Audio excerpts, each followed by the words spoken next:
Hello students, कैसे हो आप सब। आई होप आप लोग अच्छे होंगे, स्वस्थ होंगे, मस्त होंगे। आप सभी का आपके अपने एसएफएस चैनल पर बहुत बहुत स्वागत है। आज का जो हमारा वीडियो है वो उन सभी विद्यार्थियों के लिए बहुत इम्पोर्टेंट है जो कि बीएससी बायो के लिए इंट्रेंस एग्ज़ाम देने वाले हैं। हाल फिलहाल में ही उनका इंट्रेंस एग्ज़ाम होने वाला है। जैसे हरिश्चंद्र पीजी कॉलेज जो है उसमें आपका जो इंट्रेंस एग्ज़ाम है वो 6-7 दिन बाद ही कंडक्ट करवाया जाना है। तो आज का ये वीडियो उन सभी विद्यार्थियों के लिए बहुत ही इंपॉर्टेंट होने वाला है।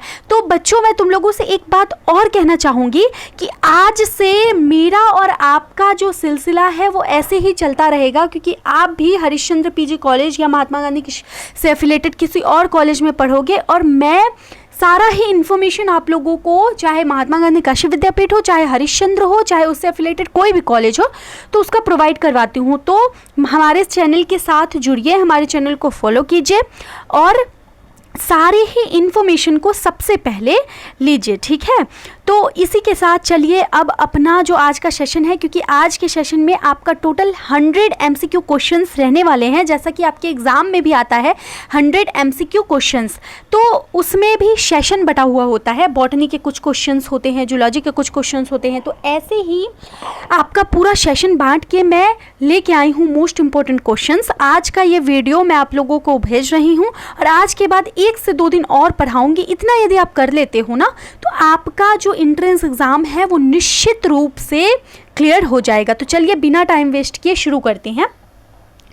अपने 1 से लेके जितने भी 100 क्वेश्चंस हैं, 100 क्वेश्चन को सॉल्व करते हैं, ठीक है। तो हमारा पहला क्वेश्चन कहता है कि पौधे की कोशिका भित्ति किसकी बनी होती है। The cell wall of plants is made of, जो पौधे की कोशिका भित्ति होती है वो किसकी बनी हुई होती है। Protein, lipid, cellulose, chitin. जिन बच्चों को आंसर आएगा वो बिना देखे, यहाँ आंसर दिया हुआ है पर बिना देखे आप लोगों को कमेंट करना है, ओके।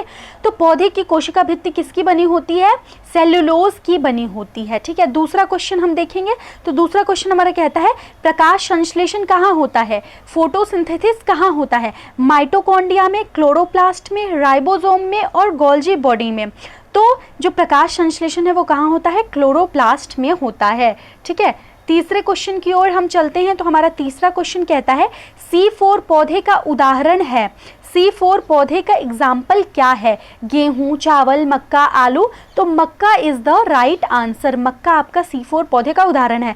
खाद्य श्रृंखला का आधार क्या है। चौथा क्वेश्चन आपका कहता है खाद्य श्रृंखला का आधार क्या है। Base of food chain is, तो क्या हो जाएगा आंसर, उत्पादक, उत्पादक, ठीक है। पांचवा क्वेश्चन आपका कहता है डबल फर्टिलाइजेशन किसमें पाया जाता है। आपका जो डबल फर्टिलाइजेशन है वो किसमें पाया जाता है, शैवाल में, फौन में, आवृत्तजीवी में, अनावृत्तजीवी में। तो आपका आंसर हो जाएगा आवृत्त बीजी, यानी डबल फर्टिलाइजेशन जो है वो किस में पाया जाता है, आवृत्त बीजी पौधे में पाया जाता है, ठीक है। आगे बढ़ेंगे तो आगे 6 नंबर का क्वेश्चन हमारा कहता है कि पौधे में जल का परिवहन किसके द्वारा होता है। पौधे में जो जल का परिवहन है वो किसके द्वारा होता है, फ्लोएम, जाइलम, पैरेनकाइमा और कोलेन काइमा। किस में होता है, तो जाइलम में होता है। पौधे में जल का परिवहन किसके द्वारा होता है, जाइलम के द्वारा होता है। नेक्स्ट क्वेश्चन क्या है कि विटामिन सी की कमी से कौन सा रोग होता है। तो विटामिन सी की कमी से आपका स्कर्वी रोग होता है। विटामिन ए की कमी से रतौंधी होता है। विटामिन बी की कमी से बेरी-बेरी। विटामिन सी की कमी से स्कर्वी और विटामिन डी की कमी से रिकेटस नामक रोग होता है। आगे बढ़ेंगे तो 8 नंबर का क्वेश्चन हमारा कहता है कि पौधे में श्वसन का अंतिम उत्पाद क्या है। पौधे में श्वसन का अंतिम उत्पाद क्या है। तो पौधे में जो श्वसन की प्रक्रिया होती है उसका अंतिम उत्पाद क्या होता है। तो answer will be carbohydrate, carbon dioxide, जल और ऊर्जा।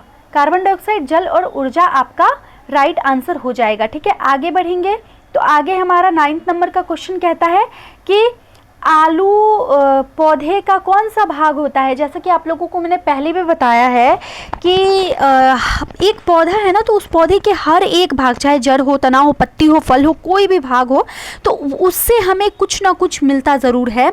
हर एक भाग से कोई ना कोई फल, सब्जियां मिलती ज़रूर है। तो आलू पौधे के कौन से भाग से मिलता है, तो तने भाग से मिलता है, ठीक है। तना भाग इज़ द राइट आंसर, तना पार्ट। फिर 10वां क्वेश्चन क्या कह रहा है कि मेंडल ने मटर पर प्रयोग प्रयोग क्यों किया, मेंडल ने मटर पर ही प्रयोग क्यों किया था, तो इसके कई कारण थे, पर यहाँ पे जो मेन कारण दिख रहा है वो जल्दी उगती थी नहीं, सस्ती थी नहीं, बड़ी होती थी नहीं, साफ सुथरी लक्षण उसका दिखाई देता था। और इसका एक और मेन उद्देश्य था मेंडल का मटर के ही पौधे चुनने के पीछे कि ये एक वर्ष में 2 बार इसका जो फल था वो आ जाया करता था। ठीक है, आगे बढ़ेंगे तो आगे हमारा आ जाएगा नेक्स्ट क्वेश्चन, क्लोरोफिल का रंग कैसा होता है। क्लोरोफिल का रंग तो सभी को पता होगा, ग्रीन होता है, हरा होता है ना क्लोरोफिल। अब 12th नंबर का क्वेश्चन हमारा कहता है कि पौधे में नर जननांग क्या है। पौधे में नर जननांग, ये भी बहुत ईजी क्वेश्चन है, पुंकेसर। पौधे में नर जननांग क्या है, पुंकेसर। और पौधे में स्त्री जननांग क्या है, स्त्रीकेसर हो जाएगा, है ना। बाह्य दलपुंज, पौधे के 4 भाग होते हैं ना, दलपुंज, बाह्य दलपुंज, स्त्रीकेसर, पुंकेसर। तो पुंकेसर जो है वो मेल पार्ट होता है, स्त्रीकेसर फीमेल पार्ट होता है। ठीक है, आगे बढ़ेंगे तो आगे हमारा गन्ना किस परिवार का पौधा है, तो गन्ना आपका पोएसिया परिवार का पौधा होता है। 14वें नंबर का क्वेश्चन आपका है, बीज में भोजन किसमें संचित होता है। तो बीज में भोजन किसमें संचित होता है, बीज में भोजन जो आपका है वो बीज पत्र और भ्रूणकोश दोनों में ही संचित किया जा सकता है। ठीक है, आगे बढ़ेंगे। अच्छा, आपका ऑप्शन जो सही हो जाएगा वो डी वाला हो जाएगा। ठीक, आगे बढ़ेंगे तो आगे हमारा 15 नंबर का क्वेश्चन कहता है कि वायवीय जड़ का उदाहरण है। वायवीय जड़ का उदाहरण क्या है, तो बरगद इज द राइट आंसर, बरगद आपका सही आंसर हो जाएगा। 16 नंबर का क्वेश्चन कहता है पौधे में नाइट्रोजन स्थिरीकरण कौन करता है। पौधे में नाइट्रोजन स्थिरीकरण क्या कौन करता है, तो पौधे में नाइट्रोजन स्थिरीकरण जो है वो राइजोबियम करता है। ठीक है, राइजोबियम क्या है एक प्रकार का, कमेंट ज़रूर कीजिएगा जिसको पता होगा राइजोबियम क्या है। 17वें नंबर का क्वेश्चन कहता है पौधों में गुरुत्वाकर्षण के प्रति अनुक्रिया को क्या कहते हैं। पौधे में गुरुत्वाकर्षण के प्रति अनुक्रिया को क्या कहते हैं, तो राइट आंसर क्या हो जाएगा आपका, जियोट्रोपिज्म, जियोट्रोपिज्म कहते हैं। चावल में पाए जाने वाले मुख्य कार्बोहाइड्रेट, देखिए कार्बोहाइड्रेट भी अलग अलग प्रकार के होते हैं, यहाँ कुछ प्रकार दिया हुआ है ना, फ्रक्टोज, स्टार्च, सुक्रोज, ग्लूकोज, है ना। तो चावल में पाए जाने वाला मुख्य कार्बोहाइड्रेट कौन सा होता है, स्टार्च होता है। 19वें नंबर का क्वेश्चन हो जाएगा पौधों में प्रजनन के लिए जिम्मेदार हार्मोन कौन सा होता है, तो पौधों में प्रजनन के लिए यानी जनन के लिए जो जिम्मेदार हार्मोन होता है वो एथिलीन होता है। Option C is the right answer. ठीक है, 20वें नंबर का क्वेश्चन आपका कहता है कवक की कोशिका भित्ति किसकी बनी होती है। कवक की कोशिका भित्ति जो है वो काइटिन की बनी हुई होती है। ठीक है, आगे बढ़ेंगे तो आगे नेक्स्ट क्वेश्चन कह रहा है शैवाल में संचित भोजन, शैवाल में संचित भोजन स्टार्च कहलाएगा। पौधे में ट्रांसपीरेशन कहाँ से होता है, तो पौधे में ट्रांसपीरेशन रंध्र स्टोमेटा से होता है। ठीक है, आगे बढ़ेंगे तो अनावृत बीजी का उदाहरण है, एग्जाम्पल ऑफ जिम्नोस्पर्म, तो इसमें जिम्नोस्पर्म का उदाहरण क्या होता है, तो चीर हो जाएगा, चीर पाइनस। ठीक है, मैंगो, रोज, सरसों ये सब जो है विकसित पौधा होता है, एंजियोस्पर्म के अंदर आता है, लेकिन चीर पाइनस जो है वो अनावृत पौधे के अंतर्गत आता है। 24वां क्वेश्चन हमारा क्या कहता है कि पौधे में वृद्धि hormone, growth hormone in plants कौन सा होता है, तो ऑक्सीन हमारा जो है वो राइट आंसर हो जाएगा, oxygen is the right answer. ठीक है, आगे बढ़ेंगे तो आगे 25वें नंबर का क्वेश्चन हमारा क्या कहता है कि पौधे में लैंगिक प्रजनन कहाँ होता है, sexual reproduction in plant occurs in कहाँ पे होता है, तो पुष्प में होता है। पौधे में लैंगिक प्रजनन यानी समझ रहे हैं ना, लैंगिक प्रकार से जनन कहाँ होता है, तो वो पुष्प में होता है, जड़, पत्ती, तना में नहीं होता है। ठीक है, आगे देखेंगे तो आगे हम सेक्शन बी की ओर चल रहे हैं, जूलॉजी, प्राणी विज्ञान। इसका भी 25 क्वेश्चन आपसे पूछा जाएगा, तो 25 क्वेश्चन देख लीजिए, इसमें से भी 4 से 5 क्वेश्चन फंस सकता है, तो ध्यान से पढ़िए। ठीक है, तो हमारा क्वेश्चन कह रहा है कि मानव शरीर की सबसे बड़ी ग्रंथि, बहुत ही मोस्ट इंपॉर्टेंट क्वेश्चन है, अक्सर पूछा जाता है कि मानव शरीर की सबसे बड़ी ग्रंथि कौन सी होती है, तो यकृत होती है, लिवर होती है, liver is the right answer. ठीक है, आगे बढ़ेंगे तो आगे हमारा क्वेश्चन कह रहा है कि आरबीसी में कौन सा प्रोटीन होता है, आरबीसी में कौन सा, मायोग्लोबिन, हीमोग्लोबिन, फाइब्रिन, कोलेजन, कौन सा प्रोटीन पाया जाता है, तो आरबीसी में हीमोग्लोबिन, प्रोटीन पाया जाता है, ठीक है। और नेक्स्ट क्वेश्चन कह रहा है मानव में गुणसूत्रों की संख्या, बहुत ईजी है, 46 हमारा राइट आंसर हो जाएगा, ठीक है। 29 नंबर का क्वेश्चन क्या कह रहा है कि डीएनए की डबल हेलिक्स संरचना किसने दी थी, तो वाटसन और क्रिक, ये भी मोस्ट इंपॉर्टेंट क्वेश्चन के अंतर्गत आता है। वाटसन और क्रिक नामक वैज्ञानिक ने डीएनए की डबल हेलिक्स मॉडल को दिया था। मच्छर से कौन सी बीमारी फैलती है, तो मच्छर से मलेरिया फैलती है, ठीक है। मच्छर से मलेरिया नामक बीमारी फैलती है।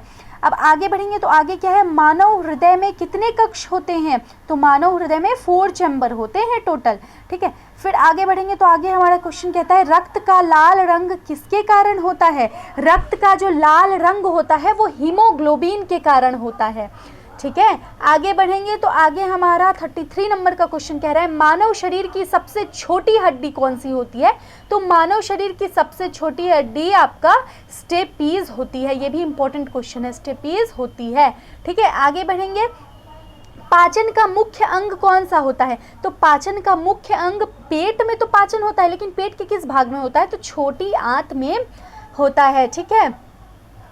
नेक्स्ट क्वेश्चन, तो मानव में श्वसन वर्णक, मानव में श्वसन वर्णक कहाँ पाया जाता है, तो मानव में श्वसन वर्णक जो है वो हीमोग्लोबिन, क्लोरोफिल तो मानव में पाया ही नहीं जाता है, हीमोग्लोबिन में पाया जाता है, ठीक है। आगे देखेंगे किडनी का कार्य क्या होता है, उत्सर्जन का जो काम है, पचे हुए खाने, पचा हुआ जो खाना है उसके अतिरिक्त जो बचा हुआ खाना होता है उसको उत्सर्जित करता है हमारा किडनी, ठीक है, किडनी का यही कार्य है। 37 मानव मस्तिष्क का सबसे बड़ा भाग कौन सा होता है, तो मानव मस्तिष्क का सबसे बड़ा भाग कौन सा होता है, सेरिब्रम, ठीक है, सेरिब्रम। नेक्स्ट क्वेश्चन, रक्त समूह की खोज किसने की, रक्त समूह की खोज किसने की थी, तो रक्त समूह की खोज लैंडस्टीनर ने की थी, लैंडस्टीनर ने रक्त समूह की खोज की थी। मानव में गैसों का आदान प्रदान कहाँ होता है, तो मानव में गैसों का आदान प्रदान एल्वियोली, एल्वियोली में होता है, ठीक है। आगे बढ़ेंगे, ऐसे बोलते बोलते ना गले में दर्द होने लगता है, पर ये सभी क्वेश्चंस आप लोगों के लिए इम्पोर्टेंट है, तो ये क्वेश्चन, इतने क्वेश्चन आप लोगों को पढ़ना ही है, ठीक है, 100 क्वेश्चन पढ़ना ही है, क्योंकि इस यदि आप इतना 100 पढ़ लेते हो ना तो आपका 30 से 40 क्वेश्चन तो यहीं से फंस जाएगा, तो ध्यान से पढ़िए बस, ठीक है, समझते हुए चलिए, जो ना समझ में है उसे कमेंट में आप लोग पूछ सकते हो।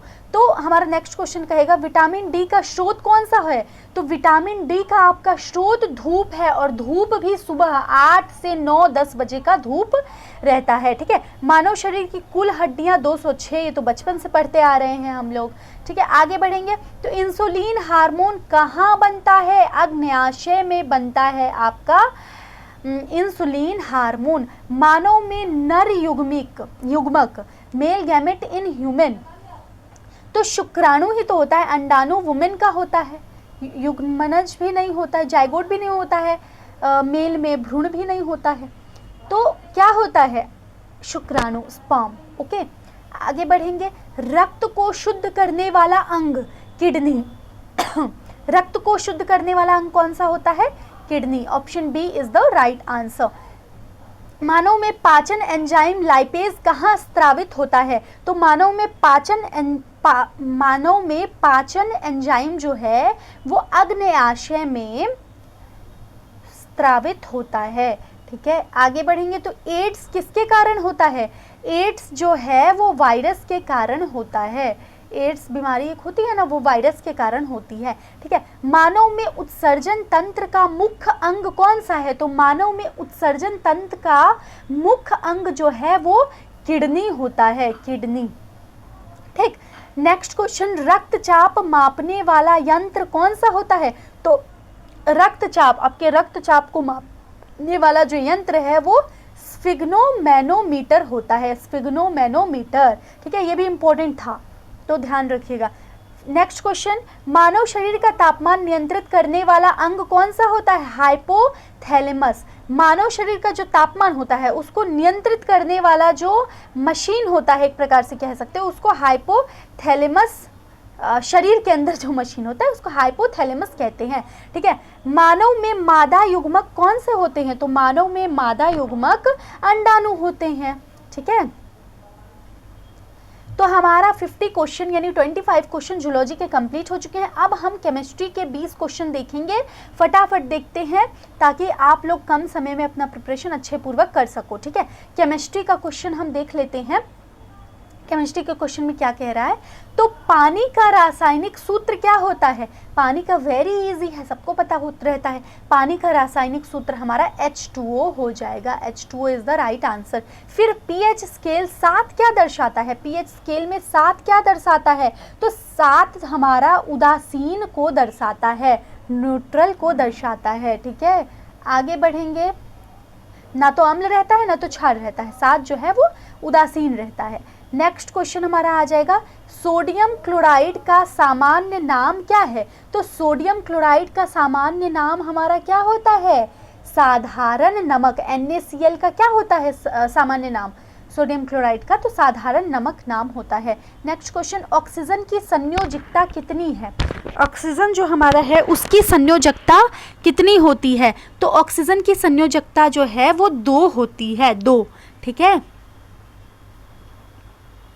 O2 हम लिखते हैं ना। फिर 55 नंबर का क्वेश्चन हमारा आ जाएगा, एक सेकेंड। एसिड का स्वाद कैसा होता है? एसिड का स्वाद कैसा होता है? ऑब्वियसली एसिड का जो स्वाद है वो खट्टा होता है, मीठा थोड़ी होगा।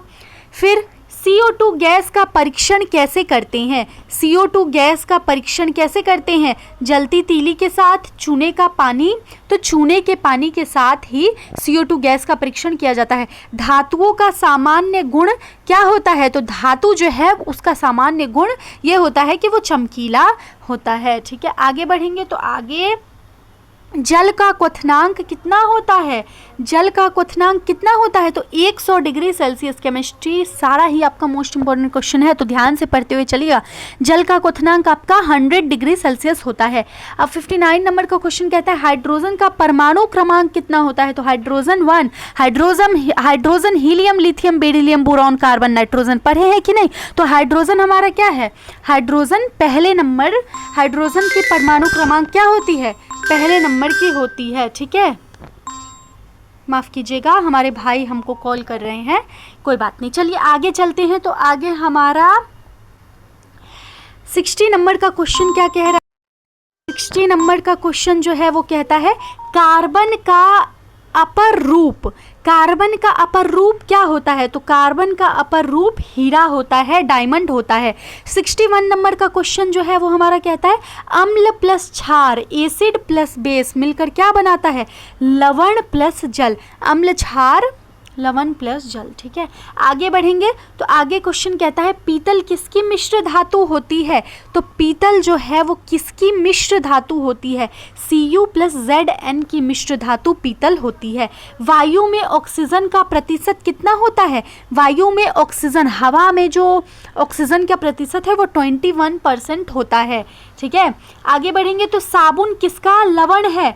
तो साबुन बसीय अम्ल का लवण होता है। साबुन जो है वो बसीय अम्ल का लवण होता है, ठीक। आगे बढ़ेंगे तो हमारा 65 नंबर का जो क्वेश्चन है वो कहता है, प्रकृति में सबसे कठोर पदार्थ कौन से होते हैं? तो प्रकृति में सबसे कठोर पदार्थ और सबसे महंगा पदार्थ कौन सा होता है? हीरा होता है, ठीक है, हीरा, डायमंड। आगे बढ़ेंगे तो आगे हमारा क्वेश्चन कहता है, दूध की पीएच कितनी होती है? तो दूध की पीएच 6.5 होती है।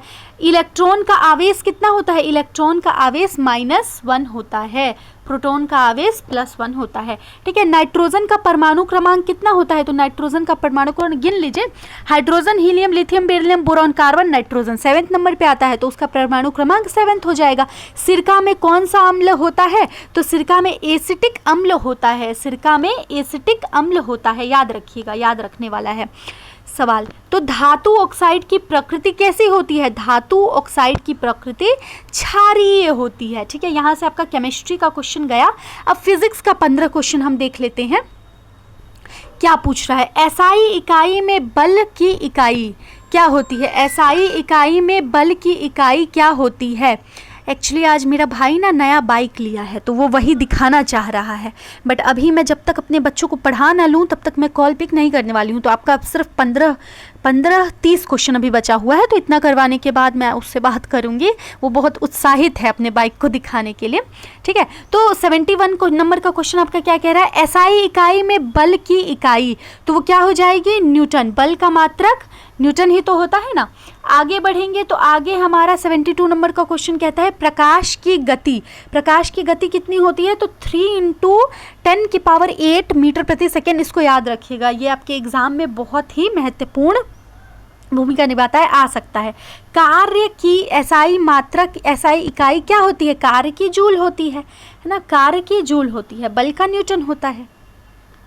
आगे बढ़ेंगे तो आगे हमारा क्वेश्चन कहता है, कहाँ कौन से क्वेश्चन पे थे, आगे हमारा क्वेश्चन कहता है ध्वनि किस माध्यम में सबसे तेज चलती है, तो ध्वनि जो है वो लोहा के माध्यम में सबसे तेज चलती है। गुरुत्वीय त्वरण का मान कितना होता है, 9.8 मीटर प्रति सेकंड का स्क्वायर गुरुत्वीय त्वरण का मान होता है। विद्युत धारा की एसआई इकाई क्या होती है, विद्युत धारा की एसआई इकाई एम्पीरियर होता है, ठीक है। आगे बढ़ेंगे तो उत्तल लेंस का उपयोग किस लिए होता है, उत्तल लेंस का उपयोग किस लिए होता है, आवर्धक लेंस के लिए होता है उत्तल लेंस का उपयोग, ठीक है। आगे देखेंगे तो ऊर्जा का एसआई मात्रक क्या होता है, ऊर्जा का एसआई मात्रक आपका जूल होता है, ऊर्जा का एसआई मात्रक आपका जूल होता है, ठीक है। आगे देखेंगे तो न्यूटन का पहला नियम क्या कहता है, न्यूटन का पहला नियम जड़त्व का नियम होता है। कौन सा नियम होता है, जड़त्व का नियम। तीसरा नियम क्या है, क्रिया प्रतिक्रिया। दूसरा नियम आप बताइए, दूसरा नियम कौन सा है न्यूटन का, और कितने, टोटल 3 ही नियम है या और भी नियम है। 80 नंबर का क्वेश्चन हमारा कहता है दाब की एसआई इकाई क्या है, तो दाब का एसआई इकाई पास्कल होता है। सूर्य से पृथ्वी तक प्रकाश आने में समय कितना लगता है, सूर्य से पृथ्वी तक प्रकाश आने में 8 मिनट 20 सेकेंड का समय लगता है, 8 मिनट और 20 सेकेंड का समय लगता है। विद्युत शक्ति की इकाई कितनी होती है, तो विद्युत शक्ति की इकाई जो है क्या होती है, तो वो वॉट होती है। पृथ्वी का गुरुत्वाकर्षण बल किस केंद्र की ओर लगता है, तो पृथ्वी का गुरुत्वाकर्षण बल जो है वो पृथ्वी का केंद्र, पृथ्वी के केंद्र की ओर लगती है, ठीक है। आगे बढ़ेंगे तो आवृत्ति की इकाई क्या होती है, आवृत्ति की इकाई हर्ट्ज होती है। आवृत्ति की इकाई आपकी क्या होती है, हर्ट्ज होती है। अब फिर आगे बढ़ेंगे तो चुंबक के कितने ध्रुव होते हैं, तो चुंबक के टोटल 2 ध्रुव होते हैं, ठीक है। यहाँ पे हमारा जो फिजिक्स का क्वेश्चन है वो भी समाप्त हुआ। अब लास्ट हमारा बचा है 15 क्वेश्चन जीके और रीजनिंग का, देख लेते हैं। भारत का राष्ट्रीय पशु कौन सा है, तो टाइगर बाघ होता है भारत का राष्ट्रीय पशु। आरबीआई का मुख्यालय कहाँ पे है, तो मुंबई में आरबीआई का मुख्यालय स्थित है, ठीक है। आगे बढ़ेंगे तो 88 नंबर का आपका क्वेश्चन क्या है, कहता है कि भारत का राष्ट्रीय खेल कौन सा होता है, तो भारत का राष्ट्रीय खेल हॉकी होता है, ठीक है। उत्तर प्रदेश की राजधानी क्या है, तो लखनऊ है, तो वेरी इजी है। फिर पृथ्वी का सबसे बड़ा महाद्वीप कौन सा है, तो एशिया पृथ्वी का सबसे बड़ा महाद्वीप है। भारत में राष्ट्रपति का कार्य कितने साल का होता है, तो 5 साल का होता है, 5 साल का भारत में राष्ट्रपति का कार्य होता है। विश्व पर्यावरण दिवस कब मनाया जाता है, 5 जून को विश्व पर्यावरण दिवस मनाया जाता है, ठीक है। कंप्यूटर का जनक किसे कहा जाता है, चार्ल्स बेबेज को कंप्यूटर का जनक कहा जाता है। भारत का संविधान कब लागू हुआ था, ये सबको याद रहना चाहिए, 26 जनवरी 1950 को भारत का संविधान लागू हुआ था। ताजमहल कहाँ स्थित है, आगरा में स्थित है आपका ताजमहल, वेरी इजी क्वेश्चन है ना। यदि ए का कोड बी है तो सी का कोड क्या होगा, if A is equal to B then C is equal to, तो डी आपका सही आंसर हो जाएगा, ठीक है। 2, 4, 8, 16 नेक्स्ट नंबर क्या होगा, ठीक है। इसको आप लोगों को देखना है। 2, 4 देखिए 2 + 2 4 हो जाएगा, 1 मिनट, 2 + 2 4 हो जाएगा, ठीक है। 4 + 4 8 हो जाएगा, 8 + 8 16 हो जाएगा, तो 16 + 16 32, तो 32 इज़ द राइट आंसर, ठीक है। आगे देखेंगे तो आगे भारत का राष्ट्रीय वृक्ष कौन सा है, बरगद वृक्ष। सही आंसर हो जाएगा बरगद। फिर भारत में हरित क्रांति के जनक कौन है? तो भारत में हरित क्रांति के जनक MS स्वामीनाथन हैं, MS स्वामीनाथन हैं। ठीक है। और लास्ट क्वेश्चन आपका जो है, एक दर्जन में कितने होते हैं? एक दर्जन में कितने केला मान लीजिए होते हैं? तो 12 होते हैं। ठीक है। ये आपके कुछ क्वेश्चंस थे जो कि आपके एग्ज़ाम में, एंट्रेंस एग्ज़ाम में पूछे जा सकते हैं। और एक बात बता देती हूँ, हरिश्चंद्र PG कॉलेज में यदि आप लोगों को एडमिशन लेना है तो ध्यान से पढ़िए, इस पूरे वीडियो को ध्यान से देखिए, आप लोगों को एडमिशन ज़रूर से हो जाएगा। यदि कोई डाउट हो, कुछ भी पूछना हो तो आप लोग पूछ सकते हो, कमेंट के माध्यम से आप लोगों की कमेंट का जवाब दिया जाएगा। ठीक है। और यदि किसी प्रकार का और भी वीडियो चाहते हो तो वो भी आप कमेंट के माध्यम से बता सकते हो, आप लोगों के लिए मैं वीडियो बना दूंगी। ठीक है। मिलते हैं नेक्स्ट वीडियो में, और चैनल को फॉलो कर लीजिए ताकि आप लोगों को SCPG से रिलेटेड सारी जानकारी ही सबसे जल्दी मिल सके। ठीक है बच्चों, बाय बाय।